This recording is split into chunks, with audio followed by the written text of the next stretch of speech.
Hello and welcome to Chabot News for April 24th, 2019. I'm Stu Briggs, and today we'll be covering the latest headlines in the world today, from a sexual abuse case in Washington, D.C. to an unusual accident with a diaper bag in Alabama. Our entertainment correspondent Savannah Quintero will give us the scoop on The Secret Life of Pets 2, while our sports authority Will Carter will deliver the latest on the Oakland A's. And Jonathan Micciano will count down the best Netflix shows out now for our weekly top 5. All that and more coming up on Chabot News.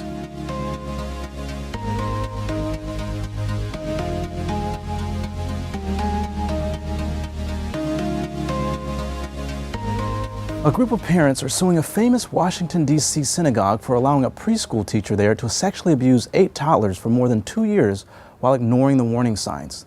The lawsuit is a 239-page civil lawsuit filed anonymously by 8 parents in Superior Court for the District of Columbia on April 15th, according to Pilar Melendez from the Daily Beast. I really hope this teacher gets what he deserves, which is a timeout. An Alabama man has died in the most unexpected way possible. Jefferson County Coroner's Office states that the victim was 22-year-old Timothy Rashawn Smith Jr. He was preparing to change his daughter's diaper in a car when a gun in the diaper bag went off and killed him outside a Chuck E. Cheese restaurant. His daughter suffered minor injuries on the leg. Lieutenant Michael Keller says investigators believe the man was searching inside the diaper bag when he hit the weapon and it fired accidentally. Now, we go to our entertainment correspondent Savannah Quintero for this week's entertainment news. Fan of the film The Secret Life of Pets? Good news for you. The sequel comes out this summer. If you are not familiar with the film, the story focuses on the perspective of pets, how we as humans treat them, and how they feel being left on their lonesome. The film does a great job of making it family friendly with comedic scenarios mixed in as well. I'm sure looking forward to seeing Max, Snowball, and Duke. Secret Life of Pets 2 is set to be in theaters June 7th, 2019. Gamers rejoice. The long-awaited Crash Team Racing remaster is finally among us. If you are a fan of the Mario Kart series, you will definitely enjoy Crash Team Racing. Crash Team Racing. CTR is basically your standard kart racing game. The only twist here is you will be using characters from the Crash Bandicoot series and have special abilities to acquire during each race. Characters include Crash, Coco, and of course, Tiger. The new characters and maps have been rumored to be announced closer to release. Get ready for Rage, including races with friends and family. CTR is scheduled to release on June 21st. It will be available to play on PS4, Xbox One, and Nintendo Switch. I personally cannot wait. That's it for entertainment this week. Now back to you, Stu Briggs. Thank you, Savannah Quintero. The San Francisco Municipal Transportation Agency has told e-scooter companies Skip and Scoot that if they wish to expand out, they should first reach out to the low-income customers, since according to demographic data, the scooter's primary users are white men making at least $100,000 per year. Increasing the availability for the normal average person is a big part of scooter companies' pitch in order to expand. If they end up getting approved and become more affordable, you'll catch me in an e-scooter. Last week in Santa Rosa, a man was minutes away from being crushed to death in a dumpster. The man, who was not identified, had apparently climbed into the bin outside an In-N-Out Burger on County Center Drive near Steel Lane. A garbage collection truck driver picked up the bin that Friday morning with the compaction mechanism activated. It wasn't until he heard screams inside the bin that he stopped it in time and saved the man's life. General Manager of Recology Sonoma Marin, Fred Stemler, said, "This gentleman was beyond lucky. There were so many ways this could have gone wrong."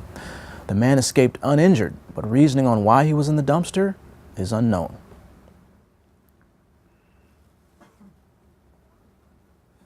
Now we go to Jonathan Micciano, who will count down the best Netflix shows out now for this week's Top 5. Thank you, Stu. Struggling to find something new to watch on Netflix? Thinking of rewatching Friends for the 15th time? Well then, Netflix and chill out because I've got the top 5 shows you should be watching instead. At number 5, Kim's Convenience. This Canadian comedy stars an Asian family that displays the everyday misadventures of being a minority in a predominantly white neighborhood. For those Asian viewers out there, I guarantee there is a lot for you to relate about in this one. It tackles subjects such as pursuing a career in something your parents don't approve of, traditional family values, and what it's like to be an Asian person in the sea of people who aren't like you and don't understand. It's a tame comedy that anyone can enjoy. And at number 4, End of the Effing World. This Netflix original is basically about a kid who wants to murder someone, but is struggling to figure out how to go about it.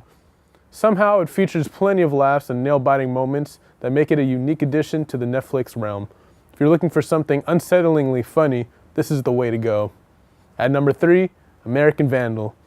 Hearing the premise of the show will definitely make you doubt my credibility for putting it on the list, but hear me out.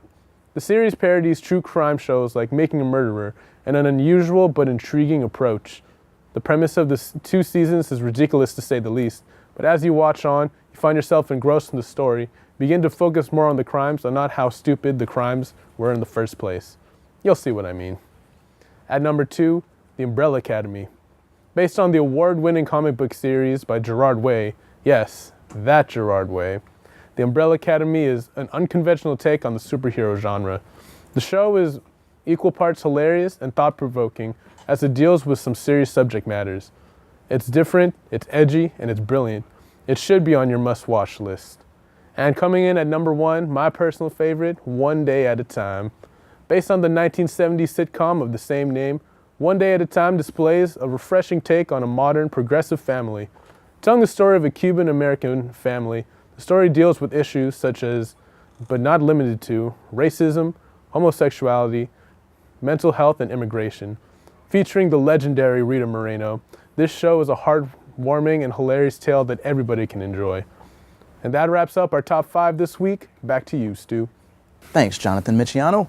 Graduation is coming up, and the Grad Fair will have a professional portrait photographers and discounts on caps and gowns.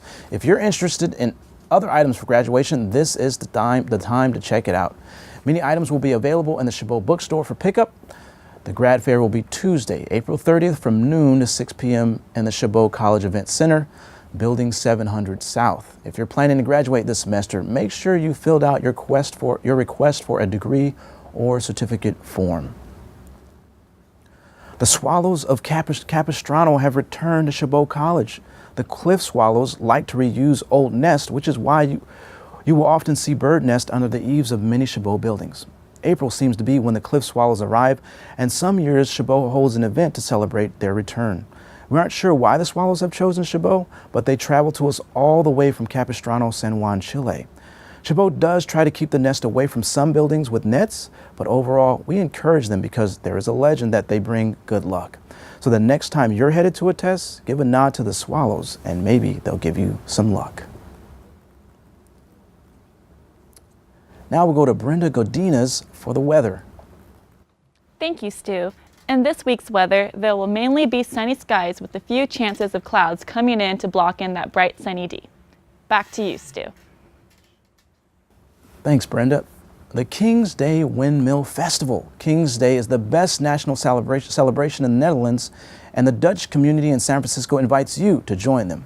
There will be a free group bike ride from Queen Wilhelmina Windmill to the Murphy Windmill in Golden Gate Park. You are encouraged to wear orange in honor of the King of Netherlands. At the end of the ride, there's a festival with traditional Dutch games, a flea market, Dutch food, beer, music, and more. The King's Day party will begin Saturday, April 27th. Book lovers, rejoice. The first weekend in May brings the opportunity to meet hundreds of authors in downtown Berkeley. The annual Bay Area Book Festival will also feature an outdoor fair with games and events, including a literary death match. For more, check out baybookfest.org. Hella Funny and Fun Cheap are taking over San Francisco's Neck of the Woods. For those who haven't been, Neck of the Woods is a club on Clement Street. If you RSVP on Eventbrite, you can attend their free pop-up comedy night on May 18th. Otherwise, there's a $10 door fee and $5 beers during happy hour. Come enjoy some big laughs with some of San Francisco's best comedians. Chabot is celebrating Earth Day this week with a celebration at the Event Center. Our reporter, Chris Reynolds, is there now to cover it. Chris? Okay, so we are here. My name is Chris Reynolds, and we are here in the Event Center, Chabot College, for the Earth Day celebration. How are you today, my friends? Good, and yourself? Pretty good, pretty good. What's your name? Alejandro Contreras. And you are? Linda Vo. Nice and loud. Linda Vo. And you are? Eric Heltzel. Okay, now can you please tell us, what is Earth Day? So, Earth Day is the day that we celebrate our planet and what it gives us. That's my definition. Okay. And how long is this celebration going to be going on here at Chabot College? Well, first year. Okay. So we have events planned all week in the Event Center and in the Student Initiative Center at Chabot. So come down, join us. It's from 9 a.m. to about 3 p.m. And there's other standing events and art galleries posted all over campus. Okay, so what can, I don't know, in addition to coming down and seeing what you guys have, what else can we do to help celebrate Earth Day? So a few things that we could do is in our campus garden over by the softball field, you could go in there, you could plant some flowers, you can plant some produce. We have tomatoes ready to go. You can go out there. You can visit some of these presentations, learn about what's happening to the earth, and see how you can help sustain our environment. Thank you. Now, real quick, can we have you tell us about some of these projects we have back here? So, these projects right here are buildings that we designed here. So, some buildings that we designed here we have one building right here is, I believe, what is it, the Sustainability Center? Yes. Sustainability Center, which will have rooms where we're able to come together, groups of students, and we're able to, come together to practice, our projects or presentations just like this one. And the same thing goes for this one over here, how we could have our water be filtered and everything, and just getting to know what can we do to help maintain our planet. Okay, thank you. And real quick, can you tell us what this is behind you? This is yours. This is not mine. This one. Oh, this one? We're live. We're live. Keep going. Oh, fine. This one is the... And you just either here, move this way. Sorry. There we go. We're live. We're live. This one is the art building. It's 3 levels, and it's supposed to be a living art building. I like that. Well, thank you guys so very much. In Hayward, California, for Chabot TV News, I am Christopher Reynolds. Thanks, Chris. Now we'll go to our sports authority, Will Carter, who has the latest on the Oakland A's. Oakland A's slugger Chris Davis has signed a 2-year extension that will keep him under contract with the team through the 2021 season. The deal is worth $33.5 million. Since joining the A's in 2016, Davis has been one of the biggest and best power hitters in Major League Baseball. The 31-year-old slugger leads the majors in home runs with 143 homers. Davis makes it no secret that he loves playing for the A's. He comments, "Oakland has been a special place for me since I arrived, and I love playing here in front of our fans. I'm glad that I can continue to call the city of Oakland my baseball home." Now, if only the A's could strengthen a lagging pitching staff, as this was evident this weekend in an embarrassing 10-1 loss to the Toronto Blue Jays. This past weekend, Chabot College hosted the annual Community College Outdoor Swim Meet. Regional colleges in attendance included De Anza, Mill Valley, and Ohlone. The Chabot College women's team won the relay, while the men racked wins in the freestyle. Big ups to the Chabot swim teams. For further information on the swimming events scheduled for this season, go to swimphone.com. And that's all for sports. And back to you, Stu. This coming summer, McDonald's will be importing food item favorites from around the world to be tested here in the USA. That's right, America's iconic burger chain will add some international flair to their summer's menu. According to internal McDonald's documents shared with McBusiness insiders, 4 global favorites will make their way onto U.S. menus in June. The international delicacies they have include the Stroop Waffle McFlurry from the Netherlands. It's a soft-serve vanilla with caramel waffle cookie crunch. Next, from Spain, the company is importing the Grand McExtreme Bacon Burger. A version of this was tested in Florida last year. It's a quarter pounder with McBacon sauce, bacon, Gouda, cheese, and slivered onions. Next, from Canada, McDonald's will be adding the tomato mozzarella chicken sandwich. Sounds good. And from Australia, the land down under, we're getting a side that's already been test marketed here in the San Francisco Bay Area called cheesy bacon fries. Which one will you like best? Only time will tell. And speaking of food, for this week's adulting segment, Brenda Godinez will teach us how to make rice. Welcome to this week's segment of Adulting. Today, we are going to learn how to make rice because let's face it, we're always eating fast food and it's time to learn how to cook for ourselves. So here's something basic we can make. Start by turning on a small pot to about medium heat. Then, while your pot is heating up, we are going to begin cutting our vegetables. So begin cutting your onion, just a few chunks, nothing too small because we're going to end up taking it out. And just chop some of your garlic cloves in half.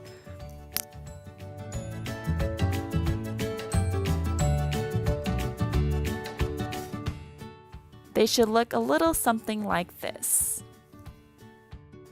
Now that your pot is heated up, you want to go ahead and throw in some vegetable oil in there, so that way you could use that to saute your vegetables.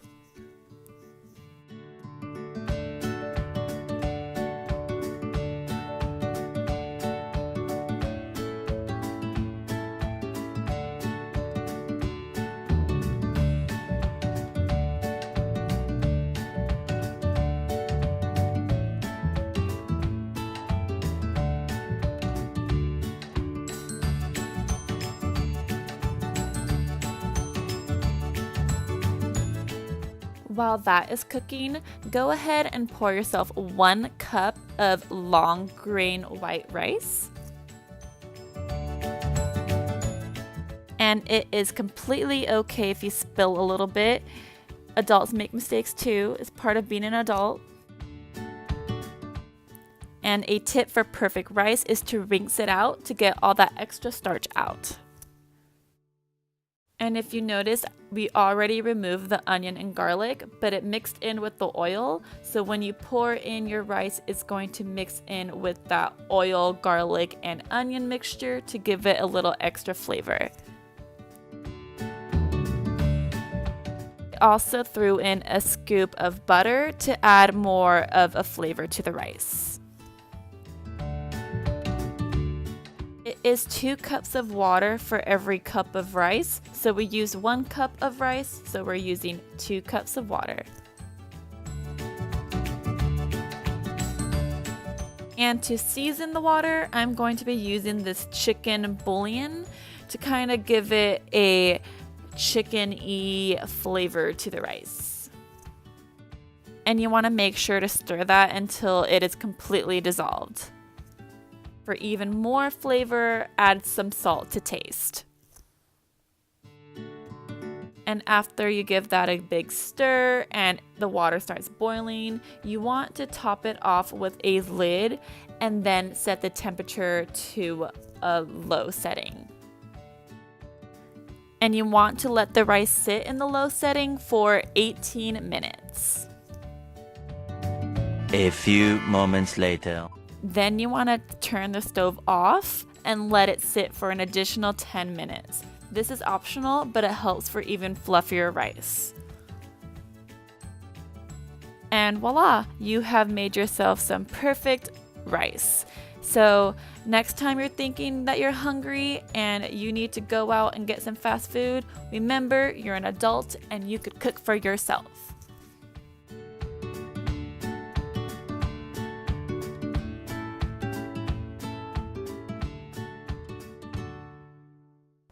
How informational.